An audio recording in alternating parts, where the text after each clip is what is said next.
Ya, pemerintah resmi membentuk Lembaga Pengelola Investasi atau Sovereign Wealth Fund Indonesia melalui Peraturan Pemerintah Nomor 74 Tahun 2020, di mana lembaga ini akan membantu pemerintah meraih investasi sekaligus mendorong perbaikan iklim investasi. Lembaga Pengelola Investasi atau Sovereign Wealth Fund Indonesia resmi terbentuk melalui Peraturan Pemerintah Nomor 74 Tahun 2020. Lembaga ini ditetapkan memiliki modal sebesar 75 triliun rupiah, di mana saat pembentukan awal, negara menempatkan modal pertama sebesar 15 triliun rupiah. Menteri Koordinator Bidang Perekonomian Airlangga Hartarto menyebutkan, SWF Indonesia akan mengelola dana investasi dari luar negeri dan dalam negeri. Lembaga ini bertugas sebagai sumber pembiayaan alternatif, sekaligus mengurangi ketergantungan terhadap dana jangka pendek. Selain itu, Airlangga menambahkan pemerintah telah menyelesaikan 2 peraturan pelaksanaan turunan dari Undang-Undang Cipta Kerja, yaitu Peraturan Pemerintah Nomor 73 Tahun 2020 tentang modal awal lembaga pengelola investasi dan Peraturan Pemerintah Nomor 74 Tahun 2020 tentang lembaga pengelola investasi. Kedepannya lembaga ini akan membantu pemerintah meraih investasi dan menyalurkan dengan skema alternatif melalui investasi langsung, sekaligus mendorong perbaikan iklim investasi.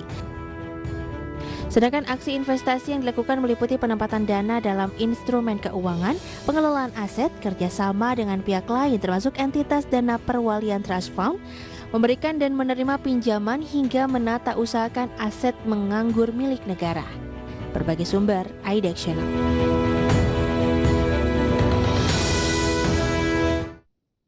Ya, pemirsa, pemerintah resmi membentuk Sovereign Wealth Fund atau Indonesia Investment Authority yang juga akan membantu pemerintah untuk memperbaiki iklim investasi di dalam negeri. Kita akan membahas topik yang menarik ini tentunya bersama dengan rekan Mangi Feracong. Ya, halo, selamat siang Mangi. Ya, halo, selamat siang Pras. Ya, mungkin bisa dijelaskan, ini menarik ya rencana pemerintah pembentukan satu lembaga pengelola investasi yang diharapkan bisa menjadi game changer juga ekonomi Indonesia, Mangi. Ya, baik, terima kasih Pras. Ya pemirsa, adanya pandemi COVID-19 yang secara tidak langsung memberikan dampak yang buruk terhadap perekonomian dan akhirnya memaksa negara-negara tidak hanya Indonesia tapi juga negara-negara lainnya mencari cara agar dapat lolos dari keterpurukan ekonomi. Dan salah satu cara yang dilakukan adalah dengan menggelontorkan stimulus baik kepada masyarakat ataupun kepada para pelaku usaha. Contohnya seperti yang dilakukan Indonesia beberapa waktu lalu hingga saat ini juga masih berjalan adalah dengan memberikan keringanan pajak baik bagi masyarakat dan juga para pelaku usaha. Selain itu, Indonesia juga memberikan bantuan sosial atau bansos berupa uang tunai dan juga berupa sembako kepada masyarakat kelas menengah bawah. Selain itu kita lihat untuk negara lainnya seperti Amerika Serikat sendiri juga memberikan bantuan atau stimulus kepada masyarakatnya, yaitu salah satunya adalah dengan memberikan tunjangan kepada para pengangguran.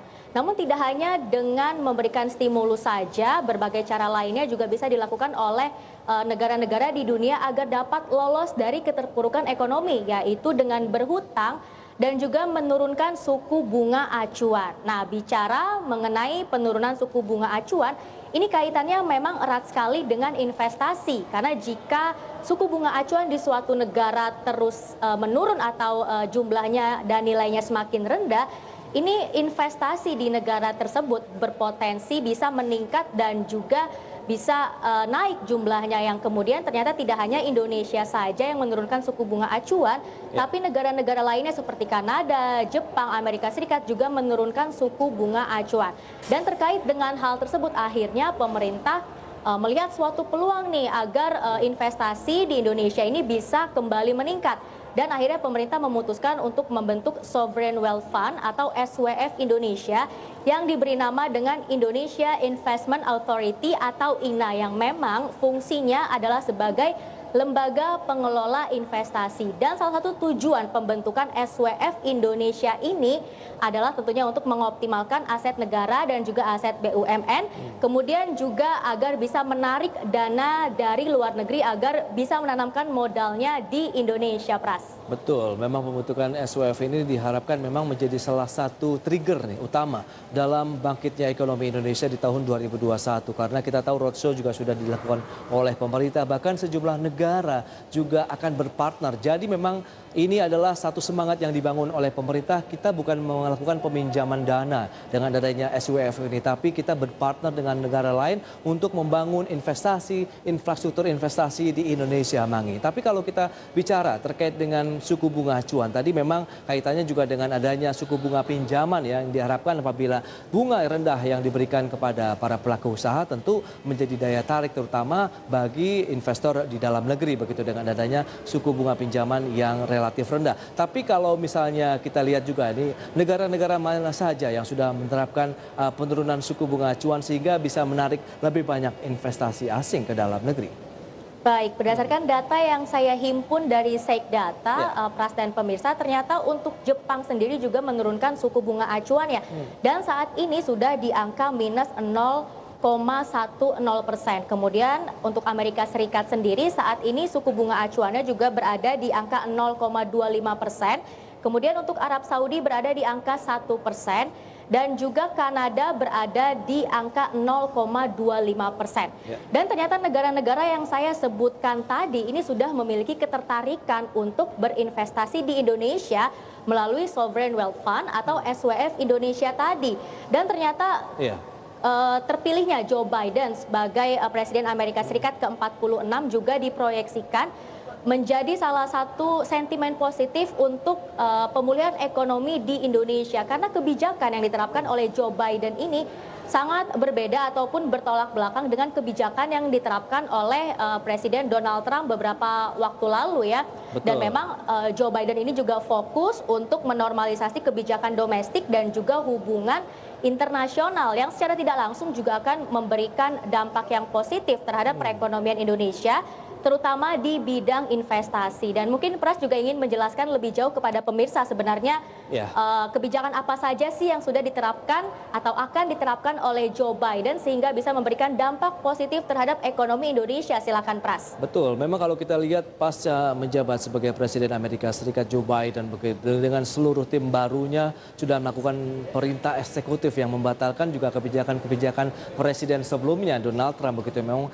akhirnya agak sedikit menenangkan pasar karena satu, ada tensi perang dagang Amerika Serikat dengan China yang diharapkan juga akan lebih turun sehingga market secara global pun tidak terlalu pusing lagi begitu dengan adanya perang dagang antara Amerika Serikat dan China yang semakin luas dampaknya begitu. Tapi di sisi lain juga dengan kebijakan Joe Biden untuk menaikkan pajak dari 21% ke 28% bagi perusahaan-perusahaan di Amerika Serikat sementara menurunkan pajak untuk perusahaan-perusahaan yang ingin melakukan ekspansi ke luar negeri sehingga tentu ini menjadi peluang bagi masuknya investasi asing khususnya dari Amerika Serikat ke wilayah Asia Tenggara dan tentunya Indonesia, Mangi. Jadi kita harus menangkap peluang itu, meningkatkan kerjasama lagi yang lebih erat antara pemerintah saat ini dengan pemerintahan Joe Biden begitu. Dengan adanya kebijakan-kebijakan dan relaksasi yang sudah dilakukan tentu akan membuat hubungan yang lebih harmonis lagi nih. Tidak hanya Indonesia tapi dengan sejumlah negara lainnya, Mangi.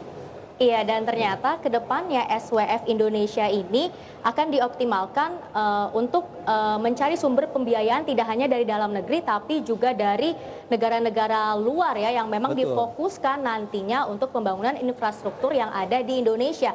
Selain itu untuk SWF sendiri memang tidak hanya berbasis pinjaman ya seperti yang Pras sudah sampaikan di awal, tapi sumber pembiayaannya ini juga bisa berupa penyertaan modal ataupun saham, Pras. Betul, jadi memang ini menjadi salah satu concern pemerintah yang sudah menyebutkan beberapa kali bahwa SPF Indonesia beda dengan SWF yang sudah dikelola atau dibentuk oleh negara tetangga lainnya misalnya. Dan kalau kita lihat juga nih kira-kira Mangi berdasarkan riset yang sudah Mangi lakukan, kapan sih kira-kira SWF ini akan dibentuk, kemudian siapa saja yang akan duduk sebagai pengelolanya kah atau sebagai pengawasnya untuk SWF sendiri?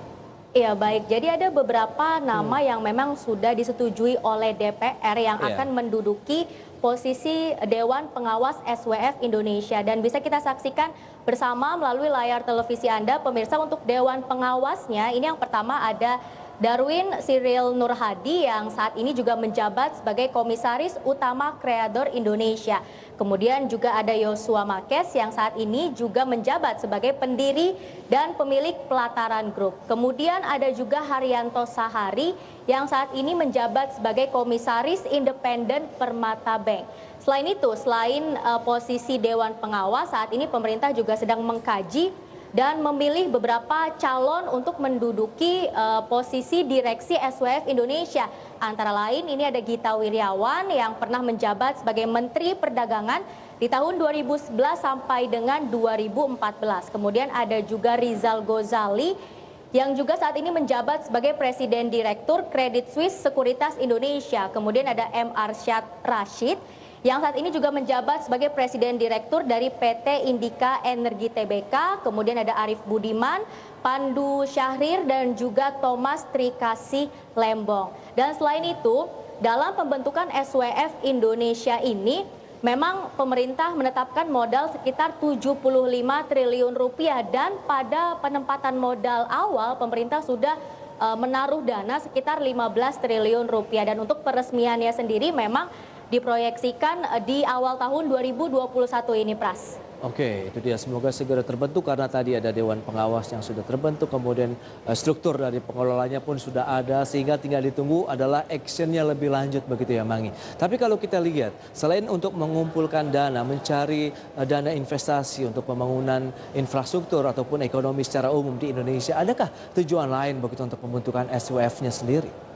Baik, tujuan lainnya dibentuknya SWF Indonesia ini adalah untuk menjalankan kegiatan pengelolaan aset, terutama untuk aset negara atau aset BUMN sendiri.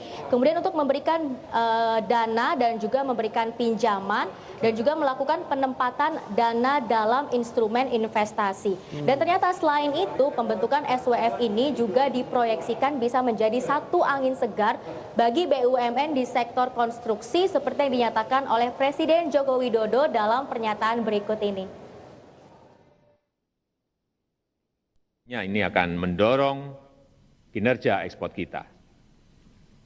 Di awal 2021 juga kita akan meluncurkan SWF, Sovereign Wealth Fund, yang bernama INA, Indonesia Investment Authority, yang merupakan sumber pembiayaan pembangunan yang baru, yang tidak berbasis pinjaman tetapi dalam bentuk penyertaan modal atau ekuitas.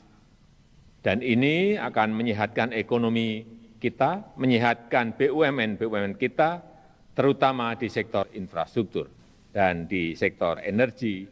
Saat ini sudah ada beberapa negara yang menyampaikan ketertarikannya, antara lain dari Amerika Serikat, Jepang, Uni Emirat Arab, Saudi Arabia, dan Kanada. Dan dalam situasi pandemi seperti ini, kita semuanya harus mampu bergerak cepat, mampu memperkuat kerjasama dan sinergi. Saya optimis kita akan bangkit, ekonomi kita akan pulih, kembali normal. Saya rasa itu yang bisa saya sampaikan.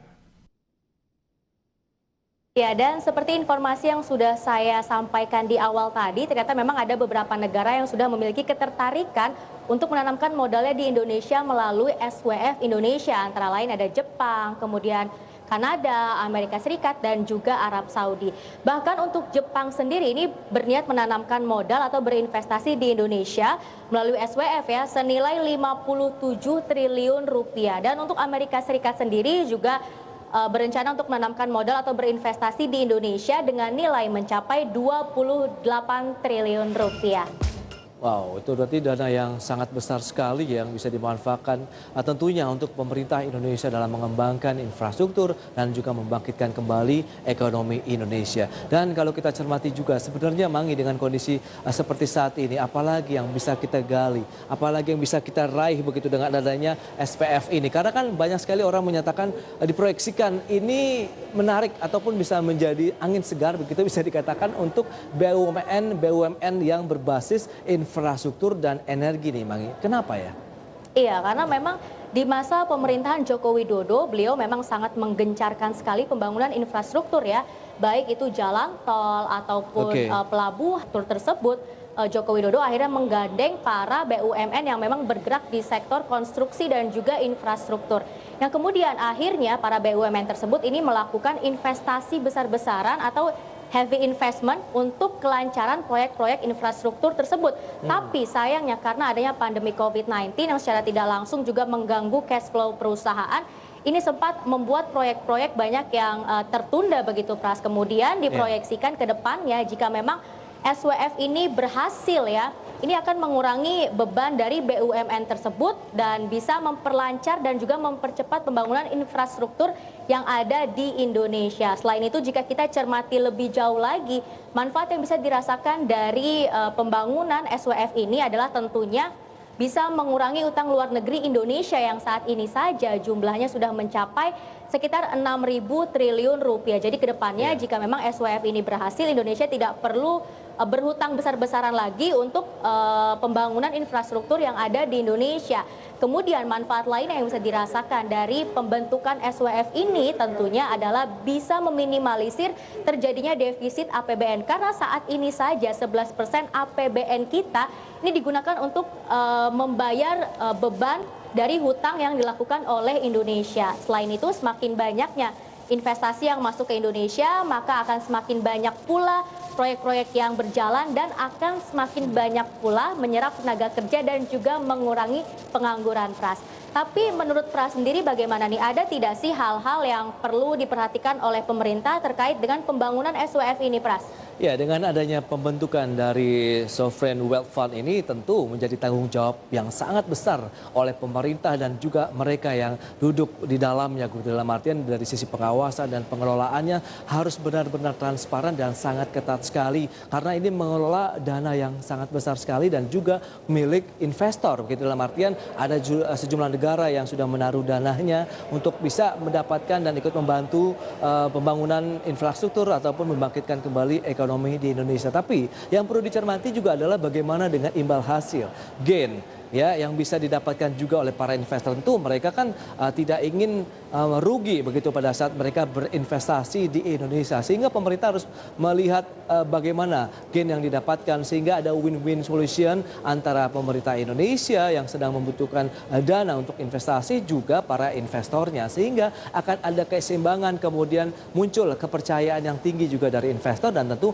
masyarakat karena hasilnya bisa dirasakan langsung oleh masyarakat Indonesia, Mangi. Iya, dan betul sekali karena salah satu manfaat yang bisa langsung dirasakan oleh masyarakat adalah tadi ya untuk mengurangi pengangguran yang ada di Indonesia, Pras dan juga pemirsa. Betul, berarti tinggal ditunggu lagi adalah action yang lebih lanjut karena di tengah pandemi di mana kita tahu dana sebagian besar yang dikelola dari APBN ataupun dana-dana lainnya begitu banyak yang dilakukan realokasi, refocusing ya. Refocusing ini juga membutuhkan dana yang akhirnya masuk semuanya ke dalam penanganan pandemi COVID-19 sehingga kita memang sedang membutuhkan dana segar nih untuk melaksanakan lagi proses pembangunan di Indonesia, Mangi. Iya, dan semoga saja memang pembentukan SWF ini bisa berjalan lancar ya, karena memang tadi betul seperti yang sudah disampaikan Pras, banyak sekali dana-dana yang harus dialokasikan oleh pemerintah untuk penanganan pandemi COVID-19 yang akhirnya mengorbankan banyak sekali proyek-proyek ataupun infrastruktur yang sempat tertunda yang ada di Indonesia, Pras. Betul, Mangi. Kita tunggu saja dan sambil doakan bersama juga agar seluruh pandemi ini juga bisa berakhir di Indonesia dan dunia. Terima kasih, Mangi, atas data-data dan laporan yang sudah Mangi sampaikan. Terima kasih, Pras. Baik pemirsa, Jam Beranjak dari tempat Anda, kami masih akan kembali dengan sejumlah infografis menarik terkait dengan adanya SWF ini. Usai jeda berikut.